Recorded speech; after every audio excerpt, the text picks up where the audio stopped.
সালাম আলাইকুম। আশা করি সবাই ভালো আছেন। আমাদের Alamin Mohammad memorial cricket tournament 2025-26-এর এসএসপিএল সিজন 3-র প্রথম রাউন্ডের খেলা আজকে আমাদের শেষ হয়েছে। প্রায় লং জার্নি, 3 মাস 3.5 মাস ব্যাপী অনেক বড় জার্নি ছিল।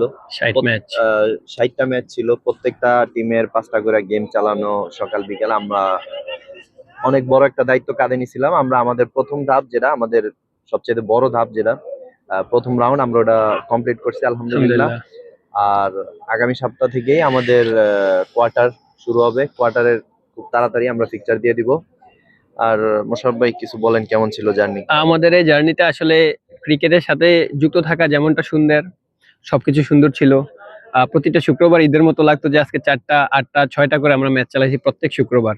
তো ভালো লাগছে যে আমরা 7টা ম্যাচ শেষ করতে পারছি, আবার খারাপও লাগছে যে আমাদের টুর্নামেন্টটা অলমোস্ট শেষের পর্যায়ে। তো ওভারঅল আলহামদুলিল্লাহ ফর এভরিথিং, সবাই সাপোর্টিভ ছিল। কয়েকটা টিম, সবাই ওভারঅল সাপোর্টিভই ছিল। আমরা 7টা ম্যাচ কমপ্লিট করা সহজ ব্যাপার নয়। আর ইনশাল্লাহ এভাবে আমরা আগায় যাব, আগামী টুর্নামেন্টে আরো ভালো কিছু হবে। রানবেন? হ্যাঁ। আলহামদুলিল্লাহ সুষ্ঠুভাবে সুন্দরভাবে টুর্নামেন্ট পরিচালনা হয়েছে, সবকিছু মিলিয়ে একদম ঠিকঠাক মতো হয়েছে আলহামদুলিল্লাহ। সব